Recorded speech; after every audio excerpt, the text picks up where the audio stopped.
विशेष फलदायी, हर मनोकामना को पूर्ण करने वाला बृहस्पतिवार व्रत कथा को पढ़ते हैं। प्राचीन समय की बात है। भारत में एक राजा राज्य करता था। वह बड़ा प्रतापी तथा दानी था। वह नित्य प्रति मंदिर में भगवत दर्शन करने जाता था और ब्राह्मण और गुरु की सेवा किया करता था। उसके द्वार से कोई भी याचक निराश होकर नहीं लौटता था। वह प्रत्येक गुरुवार को व्रत रखता एवं पूजन करता था। हर दिन गरीबों की सहायता करता था, परंतु यह सब बातें उसकी रानी को अच्छी नहीं लगती थी। वह न व्रत करती और न किसी को एक भी पैसा दान में देती थी। वह राजा से भी ऐसा करने को मना किया करती थी। एक समय की बात है कि राजा शिकार खेलने वन को चले गए। घर पर रानी और दासी थी। उस समय गुरु बृहस्पति साधु का रूप धारण कर राजा के दरवाजे पर भिक्षा मांगने आए। साधु ने रानी से भिक्षा मांगी तो वह कहने लगी, हे साधु महाराज, मैं इस दान और पुण्य से तंग आ गई हूँ। इस कार्य के लिए तो मेरे पतिदेव ही बहुत है। अब आप ऐसी कृपा करें कि सारा धन नष्ट हो जाए तथा मैं आराम से रह सकूं। साधु रूपी बृहस्पति देव ने कहा, हे देवी, तुम बड़ी विचित्र हो। संतान और धन से कोई दुखी नहीं होता है, इसको सभी चाहते हैं। पापी भी पुत्र और धन की इच्छा करता है। अगर तुम्हारे पास धन अधिक है तो भूखे मनुष्यों को भोजन कराओ, प्याऊ लगवाओ, ब्राह्मणों को दान दो, धर्मशालाएं बनवाओ, कुआं, तालाब, बावड़ी, बाग, बगीचे आदि का निर्माण कराओ तथा निर्धनों की कुंवारी कन्याओं का विवाह कराओ। साथ ही यज्ञ आदि करो। इस प्रकार के कर्मों से आपके कुल का और आपका नर्म परलोक में सार्थक होगा एवं स्वर्ग की प्राप्ति होगी। परंतु रानी साधु की इन बातों से खुश नहीं थी। उसने कहा, हे साधु महाराज, मुझे ऐसे धन की आवश्यकता नहीं जिसको मैं अन्य लोगों को दान दूं तथा जिसको रखने और संभालने में ही मेरा सारा समय नष्ट हो जाए। साधु ने कहा, हे देवी, यदि तुम्हारी ऐसी ही इच्छा है तो जैसा मैं तुम्हें बताता हूँ तुम वैसा ही करना। बृहस्पतिवार के दिन घर को गोबर से लिपना, अपने केशों को पीली मिट्टी से धोना, केशों को धोते समय स्नान करना, राजा से कहना वह हजामत करवाए, भोजन में मांस मदिरा खाना, कपड़ा धोबी के हाथ धुलने देना। इस प्रकार 7 बृहस्पतिवार करने से तुम्हारा धन नष्ट हो जाएगा। यह कहकर साधु महाराज रूपी बृहस्पति देव अंतर्धान हो गए। रानी ने साधु के कहने के अनुसार 7 बृहस्पतिवार तक वैसा ही करने का विचार किया। साधु के बताए अनुसार कार्य करते हुए केवल 3 बृहस्पतिवार ही बीते थे कि उसकी समस्त धन संपत्ति नष्ट हो गई। भोजन के लिए दोनों समय परिवार तरसने लगा तथा सांसारिक भोगों से दुखी रहने लगा। तब वह राजा रानी से कहने लगा कि हे रानी, तुम यहाँ पर रहो, मैं दूसरे देश को जाता हूँ, क्योंकि यहाँ पर मुझे सभी मनुष्य जानते हैं, इसलिए मैं यहाँ कोई कार्य नहीं कर सकता। मैं अब परदेश जा रहा हूँ, वहाँ कोई काम धंधा करूँगा, शायद हमारे भाग्य बदल जाए। ऐसा कहकर राजा प्रदेश चला गया। वह वहाँ जंगल से लकड़ी काट कर लाता और शहर में बेचता। इस तरह जीवन व्यतीत करने लगा। इधर राजा के बिना रानी और दासियां दुखी रहने लगी। किसी दिन भोजन मिलता और किसी दिन जल पीकर ही रह जाती। एक समय रानी और दासियों को 7 दिन बिना भोजन के व्यतीत करना पड़ा। तो रानी ने अपनी दासी से कहा, हे दासी, यहाँ पासी के नगर में मेरी बहन रहती है, वह बड़ी धनवान है। तू उसके पास जा और वहाँ से 5 सेर बेझर मांग कर ले आ, जिससे कुछ समय के लिए गुजर हो जाएगा। दासी रानी की बहन के पास गई। रानी की बहन उस समय पूजा कर रही थी। बृहस्पतिवार का दिन था। दासी ने रानी की बहन से कहा, हे रानी, मुझे आपकी बहन ने भेजा है, मुझे 5 सेर बेझर दे दो। दासी ने यह बात अनेक बार कही, परंतु रानी की बहन ने कोई उत्तर नहीं दिया, क्योंकि वह उस समय बृहस्पतिवार की कथा सुन रही थी। जब दासी को रानी की बहन से कोई उत्तर नहीं मिला तो वह बहुत दुखी हुई। उसे क्रोध भी आया। वह लौटकर रानी से बोली, हे रानी, आपकी बहन तो बहुत ही धनी स्त्री है, वह छोटे लोगों से बात भी नहीं करती। मैंने उससे कहा तो उसने कोई उत्तर नहीं दिया। मैं वापस चली आई। रानी बोली, हे दासी, इसमें उसका कोई दोष नहीं है। जब बुरे दिन आते हैं तब कोई सहारा नहीं देता। अच्छे बुरे का पता विपत्ति में ही लगता है। जो ईश्वर की इच्छा होगी वही होगा। यह सब हमारे भाग्य का दोष है। उधर रानी की बहन ने सोचा कि मेरी बहन की दासी आई थी, परंतु मैं उससे नहीं बोली, इससे वह बहुत दुखी हुई होगी। अतः कथा सुन और विष्णु भगवान का पूजन समाप्त कर वह अपनी बहन के घर आई और कहने लगी, हे बहन, मैं बृहस्पतिवार का व्रत कर रही थी। तुम्हारी दासी हमारे घर गई थी, परंतु जब तक कथा होती है तब तक न हम लोग उठते हैं और न बोलते हैं, इसलिए मैं नहीं बोली। कहो दासी क्यों गई थी? रानी बोली, बहन, हमारे घर अनाज नहीं था। वैसे तुमसे कोई बात छिपी नहीं है, इस कारण मैंने दासी को तुम्हारे पास 5 सेर बेझर लेने के लिए भेजा था। रानी की बहन बोली, बहन देखो, बृहस्पति भगवान सबकी मनोकामना पूर्ण करते हैं। देखो, शायद तुम्हारे घर में अनाज रखा हो। यह सुनकर दासी घर के अंदर गई तो वहां उसे एक घड़ा बेझर भरा मिल गया। उसे बड़ी हैरानी हुई, क्योंकि उसने एक एक बर्तन देख लिया था। उसने बाहर आकर रानी को बताया। दासी अपनी रानी से कहने लगी, हे रानी, देखो, वैसे हमको जब अन्न नहीं मिलता तो हम रोज ही व्रत करते हैं।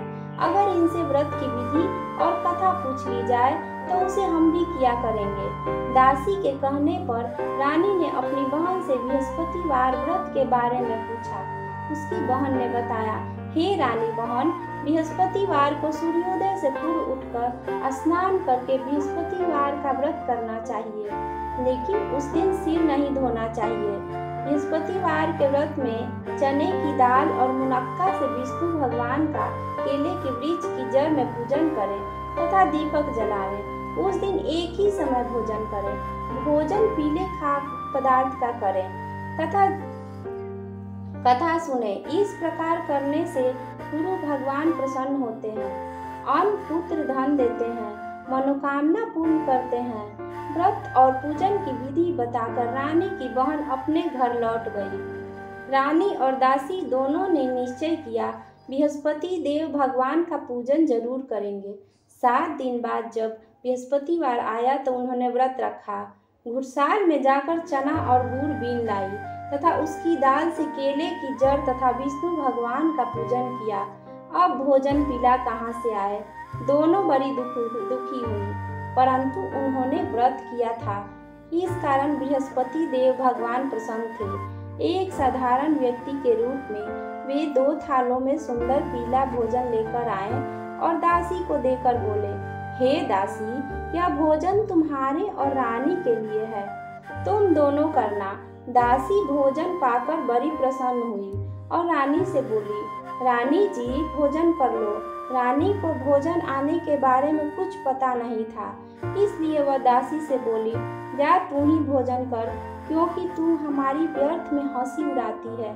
दासी बोली, एक व्यक्ति भोजन दे गया है। रानी कहने लगी, वह भोजन तेरे ही लिए दे गया है, तू ही भोजन कर। दासी ने कहा, वह व्यक्ति हम दोनों के लिए 2 थालों में भोजन दे गया है, इसलिए मैं और आप दोनों ही साथ साथ भोजन करेंगी। दोनों ने गुरु भगवान को नमस्कार कर भोजन प्रारंभ किया।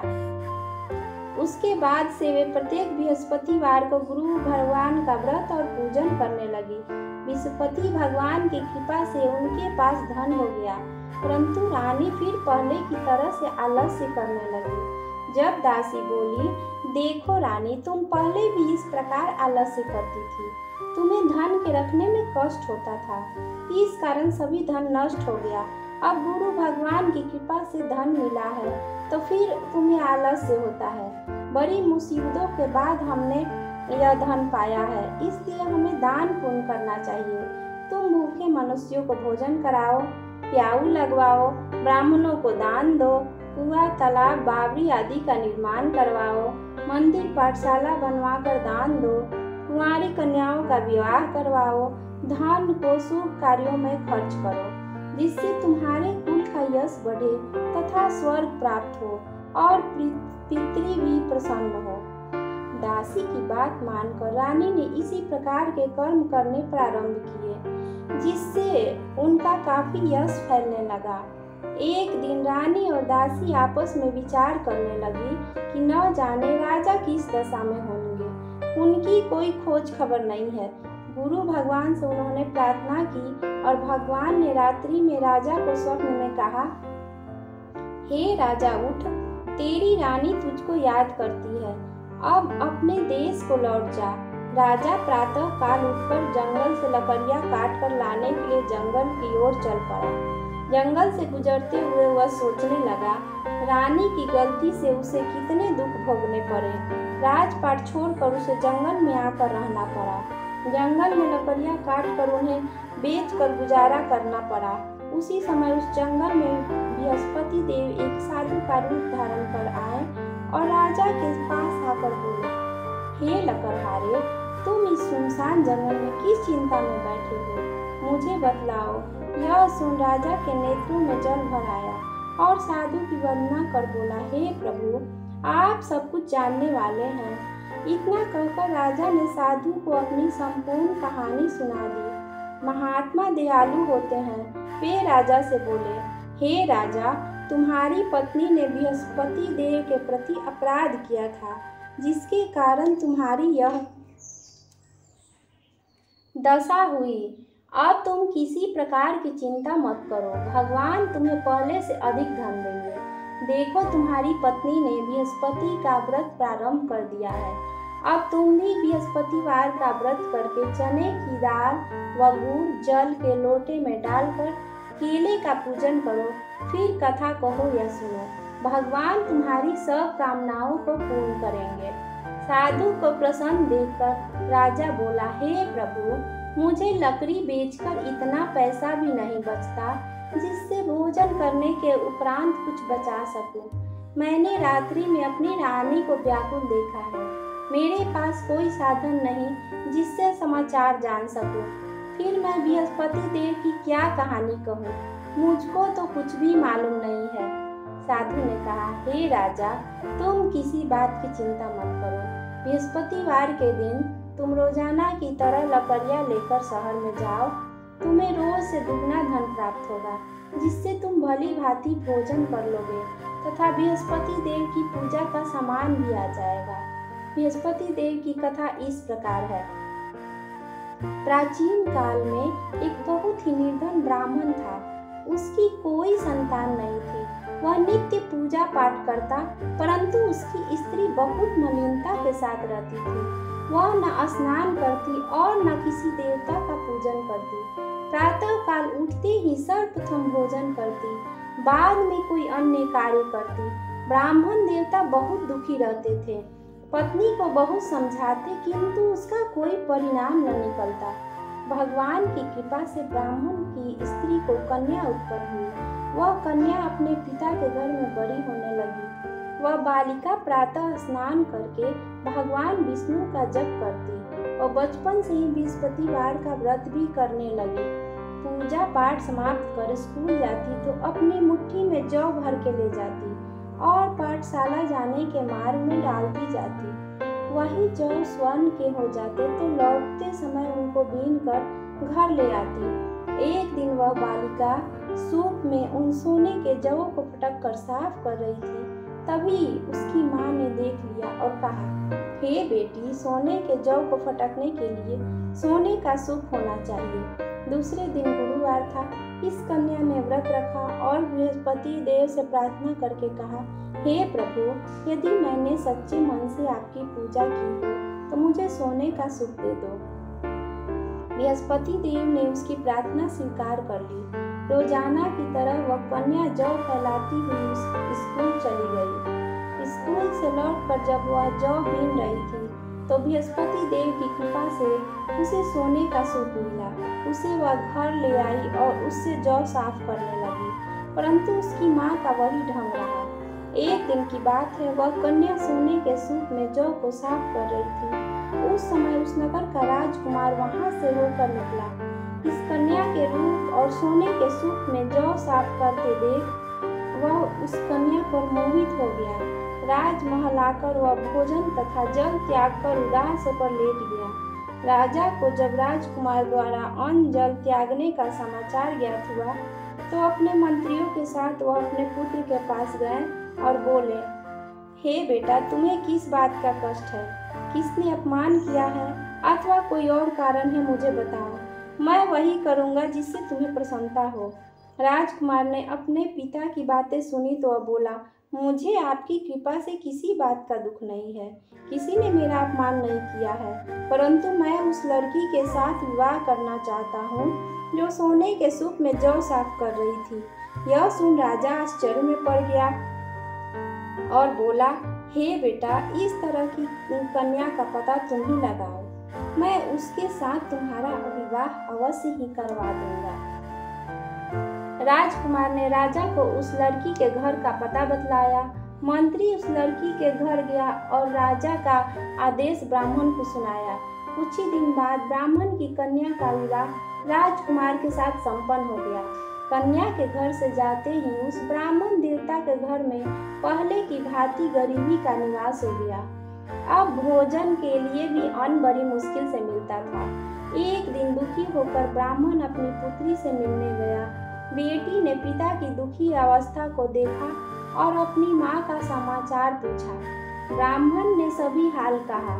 कन्या ने बहुत सा धन देकर अपने पिता को विदा कर दिया। इस तरह ब्राह्मण का कुछ समय सुखपूर्वक व्यतीत हुआ, लेकिन कुछ दिन बाद फिर वही हाल हो गया। ब्राह्मण फिर अपनी कन्या के यहाँ गया और सभी हाल कहा तो पुत्री बोली, हे पिताजी, आप माता जी को यहाँ विवाह लाओ। मैं उन्हें विधि बता दूंगी जिससे गरीबी दूर हो जाए। ब्राह्मण देवता अपनी स्त्री को साथ लेकर अपनी पुत्री के पास राजमहल पहुँचे तो पुत्री अपनी माँ को समझाने लगी, हे माँ, तुम प्रातः काल उठकर प्रथम स्नान आदि करके विष्णु भगवान का पूजन करो तो सब दरिद्रता दूर हो जाएगी। परंतु उसकी माँ ने उसकी एक बात नहीं मानी और प्रातः काल उठकर अपनी पुत्री का बचा जूठन खा लेती थी। एक दिन उसकी पुत्री को बहुत गुस्सा आया। उसने एक रात कोठरी से सारा सामान निकाल दिया और अपनी माँ को उसमें बंद कर दिया। प्रातः उसमें से उसे निकाला तथा स्नान आदि करा के पूजा पाठ करवाया तो उसकी माँ की बुद्धि ठीक हो गई। उसके बाद वह नियम से पूजा पाठ करती और प्रत्येक बृहस्पतिवार को व्रत रखने लगी। इस व्रत के प्रभाव से उसकी माँ भी बहुत धनवान हो गई और बृहस्पति देवता के प्रभाव से स्वर्ग को गई और ब्राह्मण भी सुखपूर्वक इस लोक का सुख भोग कर स्वर्ग को प्राप्त हुआ। इस तरह कहानी कहकर साधु देवता वहां से लोप हो गए। धीरे धीरे समय व्यतीत होने पर फिर बृहस्पतिवार का दिन आया। राजा जंगल से लकड़ी काटकर किसी शहर में बेचने गया। उसे उस दिन से और दिनों से अधिक धन मिला। राजा ने चना, गुड़ आदि लाकर बृहस्पतिवार का व्रत किया। उस दिन से उसके सभी क्लेश दूर हुए। परंतु जब अगला गुरुवार का दिन आया तो वह बृहस्पतिवार का व्रत करना भूल गया। इस कारण बृहस्पति भगवान नाराज हो गया। उस दिन उस नगर के राजा ने विशाल यज्ञ का आयोजन किया तथा अपने समस्त राज्य में घोषणा करवा दी कि कोई भी मनुष्य अपने घर में भोजन न बनाए तथा आग भी न जलाए। समस्त लोग मेरे यहाँ भोजन करने आवे। इस आज्ञा को जो न मानेगा उसको फांसी की सजा दी जाएगी। राजा की आज्ञा अनुसार राज्य के सभी वासी राजा के भोज में सम्मिलित हुए, लेकिन लकड़हारा कुछ देर से पहुंचा, इसलिए राजा उसको अपने साथ महल में ले गए। जब राजा लकड़हारे को भोजन करा रहे थे तो रानी की दृष्टि उस खूंटी पर पड़ी जिस पर उसका हार लटका हुआ था। उसे हार खूंटी पर लटका दिखाई नहीं दिया। रानी को निश्चय हो गया कि मेरा हार इसी लकड़हारे ने चुरा लिया है। उसी समय सैनिक बुलवाकर उसको जेल में डलवा दिया। जब लकड़हारा जेल खाने में गया तो बहुत दुखी होकर विचार करने लगा कि न जाने कौन से पूर्व जन्म के कर्म से मुझे यह दुख प्राप्त हुआ है, और उसी साधु को याद करने लगा जो जंगल में मिला था। तत्काल बृहस्पति देव साधु के रूप में प्रकट हो गए और उसकी दशा को देखकर कहने लगे,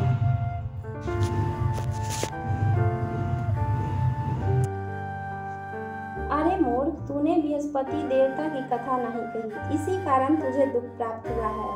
अब चिंता मत कर, बृहस्पतिवार के दिन जेल खाने के दरवाजे पर 4 पैसे पड़े मिलेंगे, उनसे तू बृहस्पति देव की पूजा करना तो तेरे सभी कष्ट दूर हो जाएंगे। अगले बृहस्पतिवार उसे जेल के द्वार पर 4 पैसे मिले। राजा ने पूजा का सामान मंगवाकर कथा कही और प्रसाद बांटा। उसी रात्रि को बृहस्पति देव ने उस नगर के राजा को स्वप्न में कहा, हे राजा, तूने जिस आदमी को जेल खाने में बंद कर दिया है वह निर्दोष है, वह राजा है, उसे छोड़ देना। रानी का हार उसी खूंटी पर लटका हुआ है। अगर तू ऐसा नहीं करेगा तो मैं तेरे राज्य को नष्ट कर दूंगा। राजा प्रातः काल उठा और खूंटी पर हार टंगा देखकर लकड़हारे को बुलाकर क्षमा मांगी तथा राजा के योग्य सुंदर वस्त्र आभूषण भेंट कर उसे विदा किया। गुरुदेव की आज्ञा अनुसार राजा अपने नगर को चल दिया। राजा जब नगर के निकट पहुंचा तो उसे बड़ा ही आश्चर्य हुआ। नगर में पहले से अधिक बाग, तालाब और कुएं तथा बहुत सी धर्मशालाएं, मंदिर आदि बने हुए थे। राजा ने पूछा कि यह किसका बाग और धर्मशाला है? तब नगर के सब लोग कहने लगे कि यह सब रानी और दासी द्वारा बनवाए गए हैं। राजा को आश्चर्य हुआ और गुस्सा भी आया। जब रानी ने खबर सुनी कि राजा आ रहे हैं तो उसने अपनी दासी से कहा, हे दासी, देख राजा हमको कितनी बुरी हालत में छोड़ गए थे। वह हमारी ऐसी हालत देखकर लौट न जाए, इसलिए तू दरवाजे पर खड़ी हो जा। रानी की आज्ञा अनुसार दासी दरवाजे पर खड़ी हो गई। जब राजा आए तो उन्हें अपने साथ महल में लिवा लाई। तब राजा ने क्रोध करके अपनी तलवार निकाली और पूछने लगा, बताओ यह धन तुम्हें कैसे प्राप्त हुआ है? तब रानी ने बताया, हमें यह सब धन बृहस्पति देव के प्रभाव से प्राप्त हुआ है। राजा ने तब निश्चय किया कि 7 रोज बाद तो सभी बृहस्पति देव का पूजन करते हैं, परंतु मैं रोजाना दिन में 3 बार कथा कहा करूँगा तथा रोज व्रत किया करूँगा। अब हर समय राजा के दुपट्टे में चने की दाल बंधी रहती तथा दिन में 3 बार कथा करता। एक रोज राजा ने विचार किया कि चलो अपनी बहन के यहाँ हो आवे। इस तरह का निश्चय कर राजा घोड़े पर सवार हो अपनी बहन के यहाँ चल दिया। मार्ग में उसने देखा कि कुछ आदमी एक मुर्दे को लिए जा रहे हैं। उन्हें रोककर राजा कहने लगा, अरे भाइयों, मेरी बृहस्पतिवार की कथा सुन लो।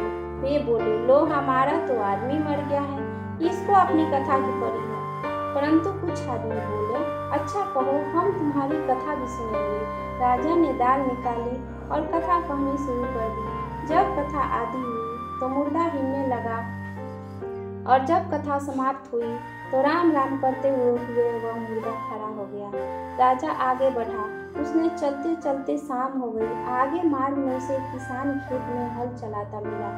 राजा उससे बोला, अरे भैया, तुम मेरी बृहस्पतिवार की कथा सुन लो। किसान बोला, जब तक मैं तेरी कथा सुनूंगा तब तक 4 हरया जोत लूंगा। जा अपनी कथा किसी और को सुनाना। राजा आगे चलने लगा।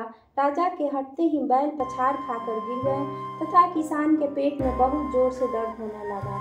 उसी समय किसान की पत्नी रोटी लेकर आई। उसने जब यह देखा तो अपने पुत्र से सब हाल पूछा। बेटे ने सभी हाल बता दिया। बुढ़िया दौड़ी दौड़ी उस घुड़सवार के पास गई और उससे बोली, मैं तेरी कथा सुनूंगी, तू अपनी कथा मेरे खेत पर ही चलकर कहना। राजा ने लौटकर बुढ़िया के खेत पर जाकर कथा कही, जिसके सुनते ही बैल खड़े हो गए तथा किसान के पेट का दर्द भी बंद हो गया। राजा अपनी बहन के घर पहुंच गया। बहन ने भाई की खूब मेहमानी की। दूसरे रोज प्रातः काल राजा जगा तो वह देखने लगा कि सब लोग भोजन कर रहे हैं। राजा ने अपनी बहन से जब पूछा, ऐसा कोई मनुष्य है जिसने भोजन नहीं किया हो, जो मेरी बृहस्पतिवार की कथा सुन ले? तो बहन बोली, हे भैया, यह देश ऐसा ही है। पहले यहाँ के लोग भोजन करते हैं, बाद में अन्य काम करते हैं। अगर पड़ोस में कोई हो तो देख आती हूँ। ऐसा कहकर बहन देखने चली, परंतु उसे कोई भी ऐसा व्यक्ति नहीं मिला जिसने भोजन न किया हो। वह एक कुम्हार के घर गई जिसका लड़का बीमार था। उसे मालूम हुआ कि उसके यहाँ 3 दिन से किसी ने भोजन नहीं किया है। रानी ने अपने भाई की कथा सुनने के लिए कुम्हार से कहा। वह तैयार हो गया। राजा ने जाकर बृहस्पतिवार की कथा कही, जिसको सुनकर उसका लड़का ठीक हो गया।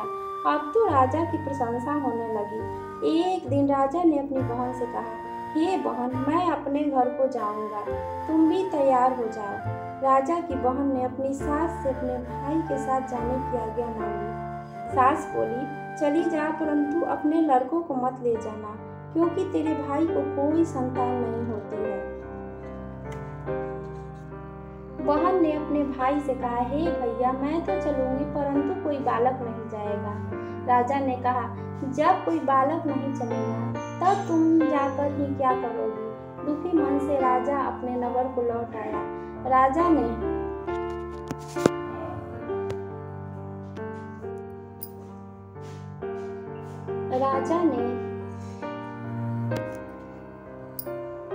ने अपने रानी से कहा, हम निसंतान हैं, इसलिए कोई हमारे घर आना पसंद नहीं करता।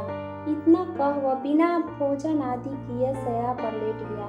रानी बोली, हे प्रभु, बृहस्पति देव ने हमें सब कुछ दिया है, वे हमें संतान भी अवश्य देंगे। उसी रात बृहस्पति देव ने राजा को स्वप्न में कहा, हे राजा, उठ, सभी सोच त्याग दे, तेरी रानी गर्भवती है। राजा को यह जानकर बड़ी खुशी हुई। 9वें महीने रानी के गर्भ से एक सुंदर पुत्र पैदा हुआ। जब राजा की बहन ने यह शुभ समाचार सुना तो वह बहुत खुश हुई तथा बधाई लेकर अपने भाई के घर आई। तभी रानी ने कहा, घोड़ा चढ़कर नहीं आई, गधा चढ़ी आई। राजा की बहन बोली, भाई, मैं इस प्रकार न कहती तो तुम्हें औलाद कैसे मिलती। बृहस्पति देव ऐसे ही हैं, जिसके मन में जो कामनाएं रहती है सभी को पूर्ण करते हैं। जो सद्भावना पूर्वक बृहस्पतिवार का व्रत करता है एवं पढ़ता है अथवा सुनता है और दूसरों को सुनाता है, बृहस्पति देव उसकी सभी मनोकामना पूर्ण करते हैं। बृहस्पति देव उनकी सदैव रक्षा करते हैं। जो संसार में सद्भावना व सच्चे हृदय से बृहस्पति देव का पूजन करते हैं, उनकी सभी मनोकामनाएं उसी प्रकार पूर्ण होती हैं। जैसे रानी और राजा ने बृहस्पति देव की कथा का गुणगान किया, उनकी सभी इच्छाएं बृहस्पति देव ने पूर्ण की। मनुष्य से को हृदय से उनका मनन करते हुए जयकार करना चाहिए। बोलो बृहस्पति देव की जय, विष्णु भगवान की जय। जय बृहस्पति देवा, ओम जय बृहस्पति देवा, छिन्न छिन्न भोग